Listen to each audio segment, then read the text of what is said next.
¿Alguna vez has pronunciado la frase "no tengo dinero" justo cuando se te presenta la oportunidad de una inversión vital o un cambio de rumbo en tu vida? Si la respuesta es afirmativa, tienes que escuchar esto con atención, porque esa simple declaración es precisamente el grillete que está bloqueando tu prosperidad.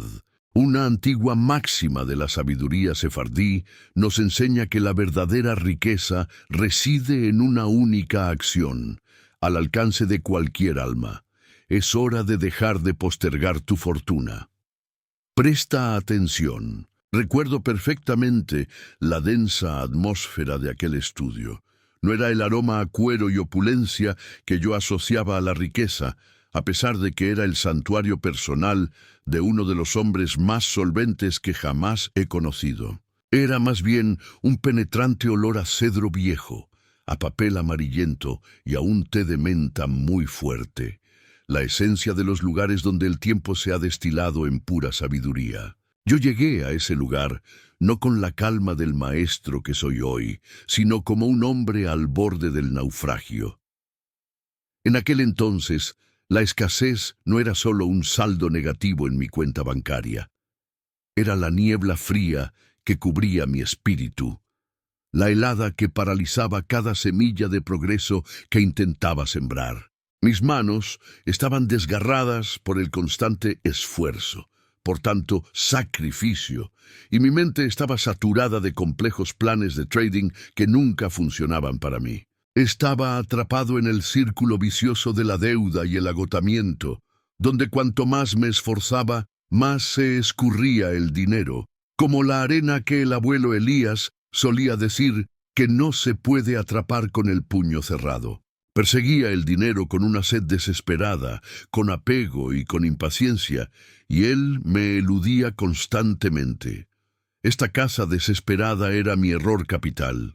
El dolor no era solo el bolsillo vacío, era la silenciosa humillación de no poder ofrecer estabilidad a mi familia, sintiendo que existía una ley cósmica que incomprensiblemente solo yo no lograba descifrar. Me sentía como la mayoría de la gente que, por desgracia, aún intenta conseguir dinero a la antigua, a la manera dura, con sufrimiento. Creen que su esfuerzo, su agotamiento físico, su hustle es lo único que produce el dinero. Yo, como ellos, pensaba, mi salario es mi único sustento. Si pierdo mi trabajo estoy acabado. Se acabó para mí. Creía que a través de súplicas constantes, de oraciones a la desesperada, de implorar, por favor, divinidad, dame dinero, por favor, finalmente la fortuna empezaría a llegar. Yo solo necesitaba rezar más, trabajar más, y entonces el dinero vendría. Pero las sagradas escrituras ya me habían revelado cómo fluye realmente el dinero. Y si tú estás aquí ahora, escuchando esta historia, es porque en el fondo de tu neshama, tu alma, sabes que esa manera antigua y sufrida no funciona. El punto de quiebre fue el día en que un mensajero me entregó una carta certificada, y las frías palabras del notario hicieron que mi mundo se encogiera a un punto minúsculo. La ejecución de la hipoteca es inminente, rabino. En ese instante, en la cima de mi agonía y con mi emuná, mi fe, tambaleándose, tomé la decisión que me forzaría a cruzar el umbral. No pediría dinero, sino sabiduría. Iría directamente a la fuente que más admiraba. Busqué a Rabbi Ezra, el filántropo silencioso, aquel que transformó un modesto puesto en el mercado de especias en una red global de distribución, y le rogué por una sola hora de su tiempo. Yo ansiaba la estrategia bursátil compleja, la maniobra financiera secreta, el código de negociación exclusivo. Yo quería la fórmula. Quería que me instruyera sobre cómo se conquista el dinero, cómo se hace para retenerlo. Estaba convencido de que la respuesta era una fórmula matemática, un secreto de Wall Street. Pero la verdad, que solo asimilé mucho tiempo después, es que la sabiduría ancestral te ha dicho exactamente cómo atraerlo. El dinero es, de hecho, pura energía. Y la mayoría de las personas lamentablemente, ignoran completamente esta enseñanza milenaria. Creen que se trata de esfuerzo físico, de las horas que invierten, de la súplica. No comprenden la física espiritual del dinero. A la mayoría de nosotros nos han condicionado a ver el dinero como cifras, como dígitos en una app bancaria, como billetes físicos.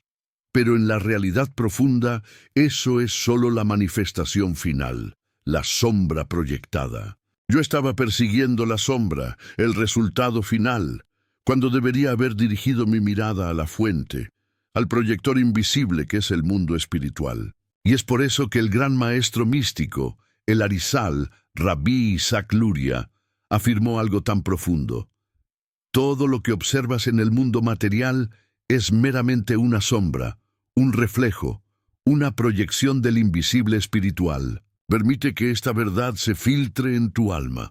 Tu apartamento, tu coche, el saldo de tu cuenta, no son más que una sombra proyectada de una realidad espiritual mucho más profunda. ¿Y qué significa esto en la práctica? Significa que para transformar lo que ves en tu vida material, necesitas cambiar tu relación con el reino invisible y espiritual.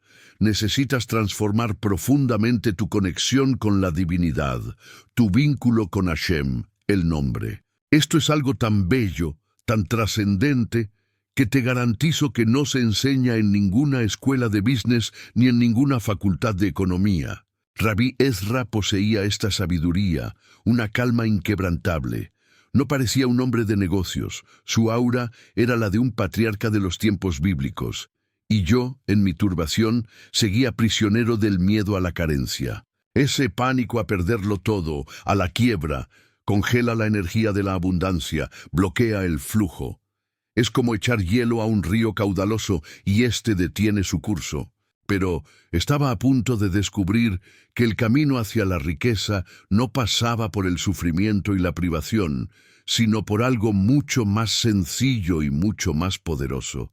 Yo quería la estrategia compleja, la clave secreta, pero él iba a entregarme la única cosa que trasciende todos los mercados y todas las crisis. Él me daría la ley que los patriarcas, desde Abraham hasta el rey David, encarnaron.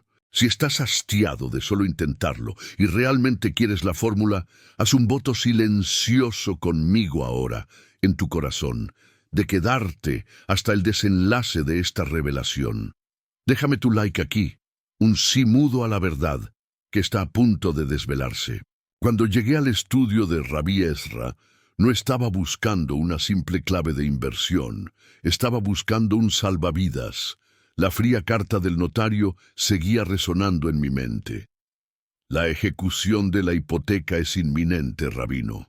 Me sentía totalmente humillado, como quizás se sintió el sabio Baruch Espinosa cuando tuvo que abandonar su comunidad y su vida material se desmoronó por su búsqueda de la verdad. Yo estaba allí, un hombre que se suponía era un guía de fe, pero cuya vida material estaba en una completa disonancia. Rabí Ezra, con su gorro de lana gris y sus ojos bondadosos, no me recibió con la prisa y la ostentación que yo asociaba con un hombre de su fortuna. Parecía, de hecho, un campesino en reposo, un hombre que vivía muy por debajo de sus posibilidades, en consonancia con la sabiduría milenaria que él y su gente han practicado durante siglos. Simplemente sonrió y me sirvió una taza de agua de manantial, fresca y pura. Él comprendió al instante que mi verdadero antagonista no era la recesión del mercado, el notario o el interés acumulado. Mi auténtico villano era el espíritu de la complejidad, la creencia tóxica que me había convencido de que la riqueza era un camino tortuoso, doloroso y reservado solo a los genios de las finanzas.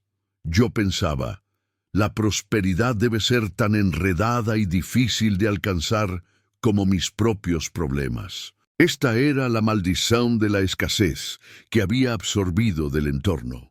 Estaba saturado de la mentalidad popular de que el dinero nunca llega a fin de mes, o que los ricos se hicieron a costa de otros. Cargaba con el peso subconsciente de que ser opulento era algo incorrecto, lo que hacía que mi mente se autosaboteara en cada ganancia que tenía, casi como la historia del padre Julián, que predicaba que la pobreza era una señal de verdadera santidad y la riqueza, una prueba de vanidad.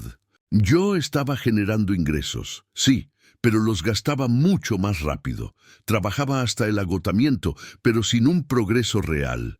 Este es el ciclo tóxico que atrapa a la mayoría de la gente.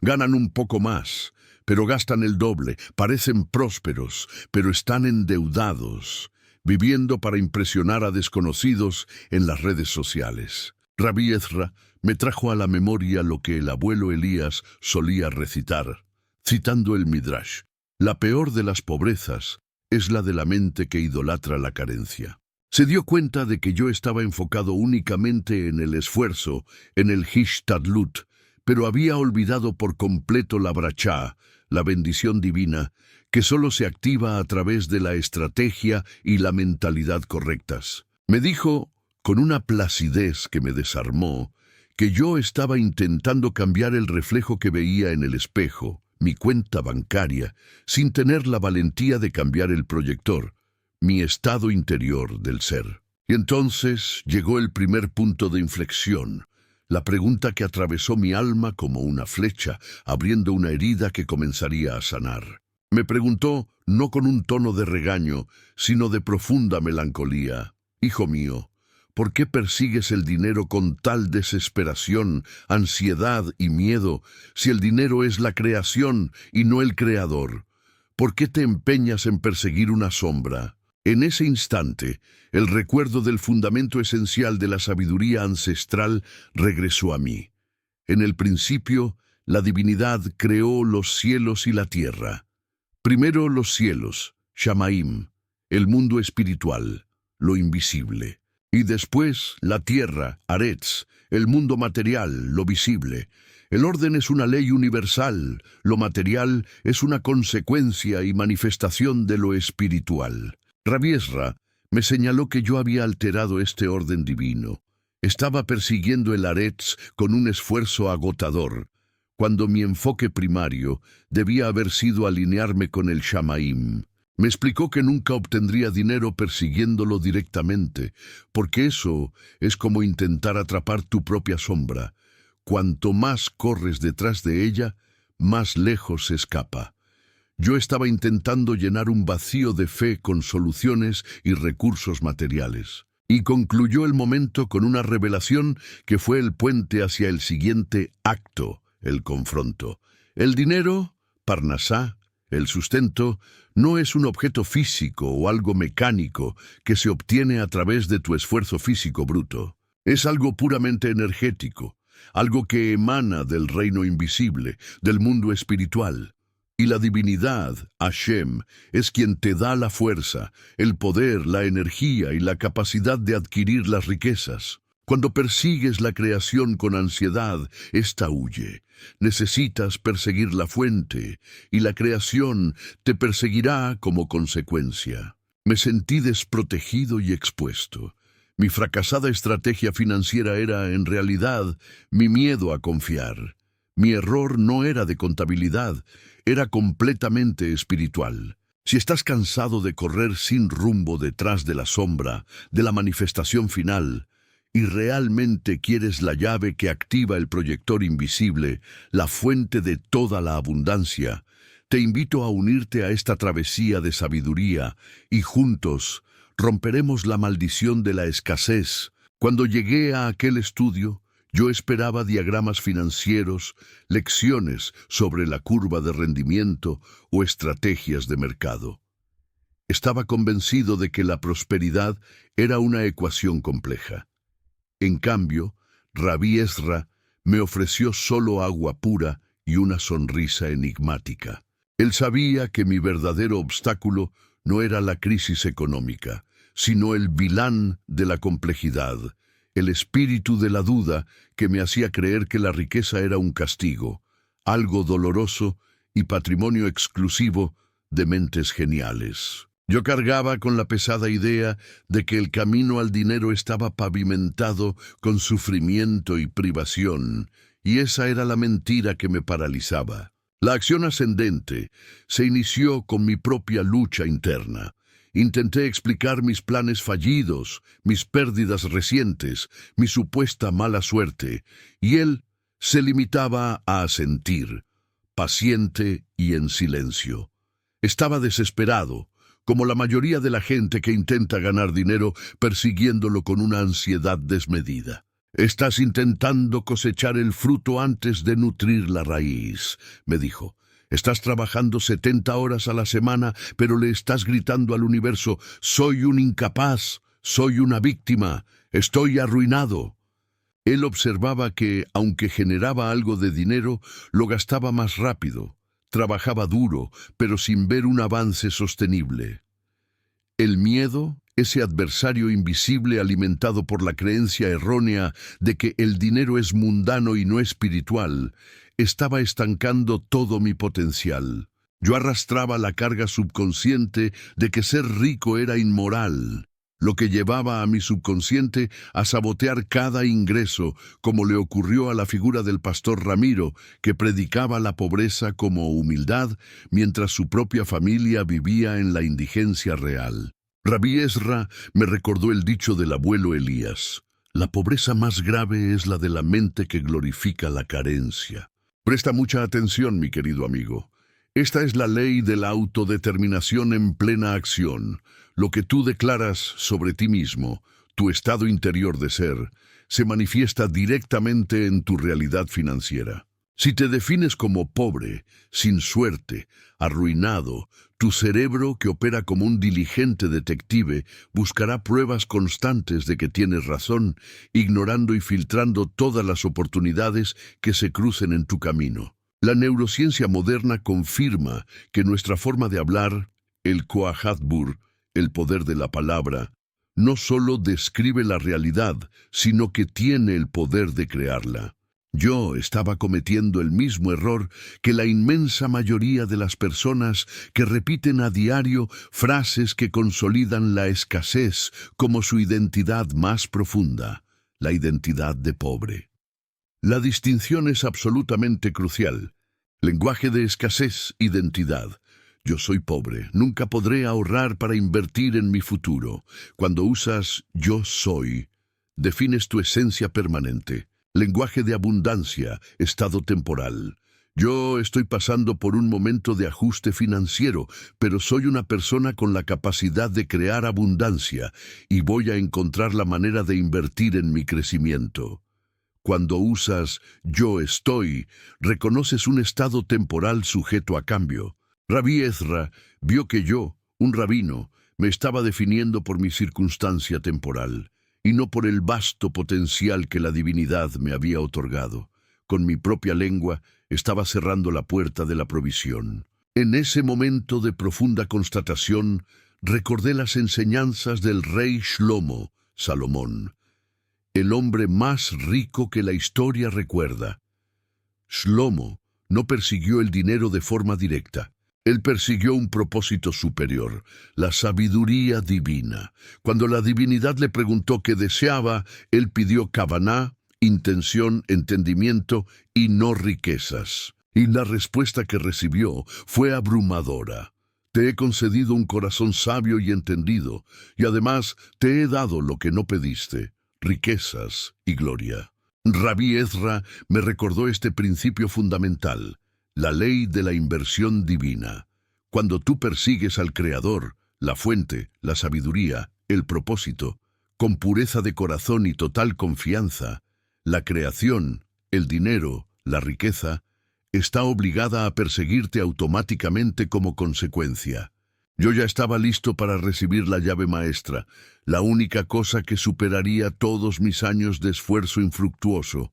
Estaba listo para la revelación en el punto central. Si estás cansado de solo esforzarte y quieres la fórmula real, te pido que sigas en esta inmersión de sabiduría ancestral, porque lo que Rabí Ezra está a punto de revelar no es un secreto de mercado, sino una ley espiritual inmutable. Cuando llegué a aquel estudio, Yo esperaba diagramas financieros, lecciones sobre la curva de rendimiento o estrategias de mercado. Estaba convencido de que la prosperidad era una ecuación compleja. En cambio, Rabí Ezra me ofreció solo agua pura y una sonrisa enigmática. Él sabía que mi verdadero obstáculo no era la crisis económica, sino el vilán de la complejidad, el espíritu de la duda que me hacía creer que la riqueza era un castigo, algo doloroso y patrimonio exclusivo de mentes geniales. Yo cargaba con la pesada idea de que el camino al dinero estaba pavimentado con sufrimiento y privación, y esa era la mentira que me paralizaba. La acción ascendente se inició con mi propia lucha interna. Intenté explicar mis planes fallidos, mis pérdidas recientes, mi supuesta mala suerte, y él se limitaba a asentir, paciente y en silencio. Estaba desesperado, como la mayoría de la gente que intenta ganar dinero persiguiéndolo con una ansiedad desmedida. «Estás intentando cosechar el fruto antes de nutrir la raíz», me dijo. «Estás trabajando 70 horas a la semana, pero le estás gritando al universo, soy un incapaz, soy una víctima, estoy arruinado». Él observaba que aunque generaba algo de dinero, lo gastaba más rápido. Trabajaba duro, pero sin ver un avance sostenible. El miedo, ese adversario invisible alimentado por la creencia errónea de que el dinero es mundano y no espiritual, estaba estancando todo mi potencial. Yo arrastraba la carga subconsciente de que ser rico era inmoral, lo que llevaba a mi subconsciente a sabotear cada ingreso, como le ocurrió a la figura del pastor Ramiro, que predicaba la pobreza como humildad, mientras su propia familia vivía en la indigencia real. Rabí Ezra me recordó el dicho del abuelo Elías: la pobreza más grave es la de la mente que glorifica la carencia. Presta mucha atención, mi querido amigo. Esta es la ley de la autodeterminación en plena acción. Lo que tú declaras sobre ti mismo, tu estado interior de ser, se manifiesta directamente en tu realidad financiera. Si te defines como pobre, sin suerte, arruinado, tu cerebro, que opera como un diligente detective, buscará pruebas constantes de que tienes razón, ignorando y filtrando todas las oportunidades que se crucen en tu camino. La neurociencia moderna confirma que nuestra forma de hablar, el Quajadbur, el poder de la palabra, no solo describe la realidad, sino que tiene el poder de crearla. Yo estaba cometiendo el mismo error que la inmensa mayoría de las personas que repiten a diario frases que consolidan la escasez como su identidad más profunda, la identidad de pobre. La distinción es absolutamente crucial. Lenguaje de escasez, identidad. Yo soy pobre, nunca podré ahorrar para invertir en mi futuro. Cuando usas yo soy, defines tu esencia permanente. Lenguaje de abundancia, estado temporal. Yo estoy pasando por un momento de ajuste financiero, pero soy una persona con la capacidad de crear abundancia y voy a encontrar la manera de invertir en mi crecimiento. Cuando usas yo estoy, reconoces un estado temporal sujeto a cambio. Rabí Ezra vio que yo, un rabino, me estaba definiendo por mi circunstancia temporal, y no por el vasto potencial que la divinidad me había otorgado. Con mi propia lengua estaba cerrando la puerta de la provisión. En ese momento de profunda constatación, recordé las enseñanzas del rey Shlomo, Salomón, el hombre más rico que la historia recuerda. Shlomo no persiguió el dinero de forma directa. Él persiguió un propósito superior, la sabiduría divina. Cuando la divinidad le preguntó qué deseaba, él pidió kavaná, intención, entendimiento y no riquezas. Y la respuesta que recibió fue abrumadora. Te he concedido un corazón sabio y entendido, y además te he dado lo que no pediste, riquezas y gloria. Rabí Ezra me recordó este principio fundamental. La ley de la inversión divina. Cuando tú persigues al Creador, la fuente, la sabiduría, el propósito, con pureza de corazón y total confianza, la creación, el dinero, la riqueza, está obligada a perseguirte automáticamente como consecuencia. Yo ya estaba listo para recibir la llave maestra, la única cosa que superaría todos mis años de esfuerzo infructuoso.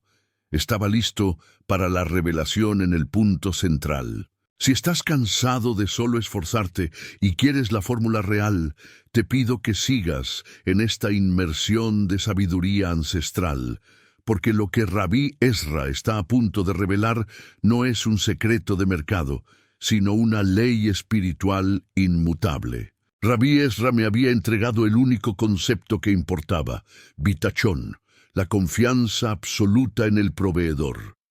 La sencillez de esta revelación era lo que la hacía tan difícil de aceptar para un hombre que había sido entrenado en la complejidad del sufrimiento y la escasez. El confronto final no fue contra una fuerza externa o la tasa de interés del banco, sino contra mi propio vilán del escepticismo. Pensé, confianza rabino, pero ¿cómo puede la fe pura pagar mis deudas? Yo necesito acción, un plan de ataque. Y fue en ese punto donde el rabino filántropo sonrió con sabiduría y me ofreció la llave de la acción práctica. Una antigua oración de la tradición dice: reza como si todo dependiera de la divinidad, pero trabaja como si todo dependiera de ti. El bitachón, confianza, necesita ir de la mano con el hishtadlut, acción humana correcta. Yo acababa de recibir la clave, la ley de la entrega activa. El clímax fue cuando, en lugar de darme un balance financiero, él me entregó una fórmula de 40 días para reprogramar mi mente y mi espíritu. 1. Eliminar la maldición de la boca, el quajadbur. Debía, de forma inmediata, eliminar la frase tóxica, no tengo dinero. Esta frase no es solo la constatación de un hecho, es un decreto, una sentencia sobre el futuro que programa la mente para buscar y perpetuar la escasez. Mi mente funcionaba como un detective, buscando incesantemente pruebas que confirmaran que mi declaración era cierta.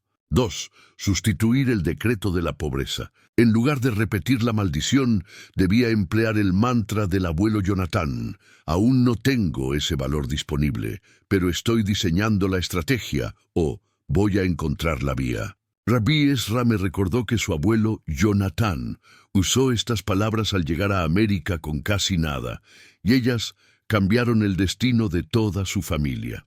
Aún no tengo es un punto y final que cierra las puertas.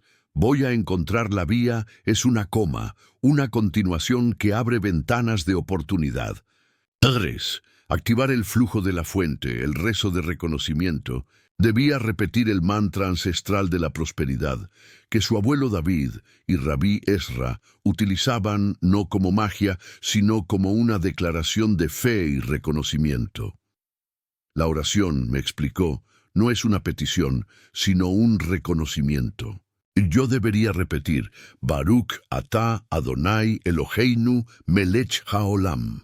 Significado: bendito seas tú, eterno Dios nuestro, Rey del universo. Propósito: al repetir este mantra yo estaría declarando al universo, yo reconozco que tú eres la fuente.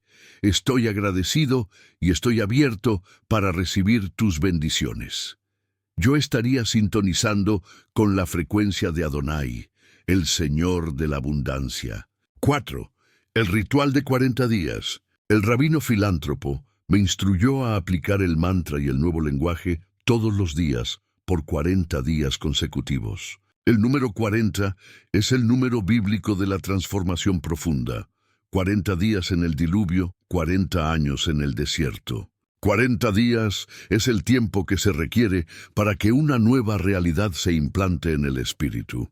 Esta disciplina, esta repetición constante, reprogramaría mi mente, mi energía y mi realidad entera. Esta fórmula era el antídoto final contra el vilán de la complejidad y el espíritu de la duda. La riqueza, me enseñó, no es el balance de la cuenta, sino la capacidad inquebrantable de generar ese saldo desde un lugar de paz y confianza. Y esa capacidad se construye sobre el bitachón. Mi ego de escasez, el miedo a que el camino fuera fácil, fue el último en rendirse, pero tomé una decisión inquebrantable.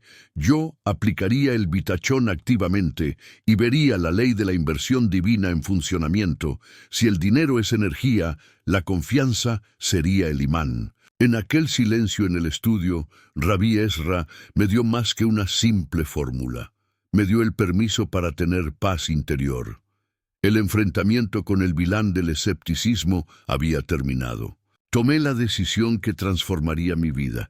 Yo aplicaría el vitachón activamente durante 40 días ininterrumpidos. Lo que ocurrió a continuación, mi hermano, fue el desenlace lento, pero asombroso, de la ley de la entrega activa. El desenlace no se manifestó como una explosión de riqueza de la noche a la mañana, sino como una elevación fundamental en la frecuencia vibracional de mi ser. 1. La ruptura de la maldición de la boca, el Koach Hadbur. En lugar de decir la maldición tóxica, no tengo dinero, que bloquea el canal de la fe, comencé a repetir la nueva declaración, aún no tengo ese valor. Pero estoy en proceso de construcción, porque confío en mi capacidad y en la provisión eterna. Este sutil cambio en mis palabras, este abandono de la identidad de pobre, fue el chispazo que rompió la maldición financiera. Mi cerebro dejó de funcionar como un detective de la escasez y comenzó a filtrar únicamente las oportunidades. 2. El flujo de la riqueza, el vitachón en acción. Comencé a practicar la confianza inquebrantable. Los mismos proyectos que antes se estancaban, misteriosamente, comenzaron a avanzar y fluir con facilidad. Las oportunidades que yo buscaba desesperadamente comenzaron a encontrarme, a veces de formas totalmente inesperadas. El miedo fue sustituido por la generosidad, tzedaká, la justicia, y entonces comprendí el ciclo de multiplicación. Cuanto más confiaba y compartía, más se abría el universo ante mí, obligando a la riqueza a seguirme. 3. El estado de ser, el secreto final. Lo único que yo necesitaba no era una fórmula compleja, sino un estado de ser. La auténtica riqueza no es el saldo que aparece en la cuenta bancaria, sino la capacidad inquebrantable de generar ese saldo desde un lugar de profunda paz. Y esa capacidad se erige sobre el vitachón. Yo había asimilado la enseñanza esencial del rey Shlomo. Perseguí al Creador, y la creación me persiguió. La imagen final que me acompaña hoy es la de mi propio estudio, que ya no huele a ansiedad y a desesperación, sino al aroma fresco de azahar y a pan horneado, símbolos de plenitud y de la alegría de la provisión. Miro por la ventana y el mundo ya no parece un campo de batalla, sino un jardín fértil, listo para la cosecha, y yo ya no estoy corriendo, estoy en completa paz. La única cosa que necesitas para ser próspero, mi hermano, es abandonar la complejidad y abrazar la poderosa sencillez de la confianza absoluta. Vitachón. Es hora de dejar que la sociedad grite por atención y tú susurres a la fortuna con tu nueva frecuencia. Ahora, actúa con esta revelación. Primero, elimina la maldición de la boca. Si te sorprendes diciendo, no tengo dinero, corrígelo inmediatamente en voz alta. Corrijo, estoy en construcción financiera. Segundo, comienza hoy a aplicar la ley de la entrega activa. Usa el mantra o la declaración de abundancia del abuelo Jonatán. Aún no tengo, pero voy a encontrar una vía. Dime en los comentarios, ¿cuál es la primera creencia limitante que vas a abandonar hoy para comenzar a aplicar el vitachón? Yo leo a cada uno de ustedes. Que la divinidad bendiga tu viaje hacia la prosperidad verdadera y sencilla. Shalom.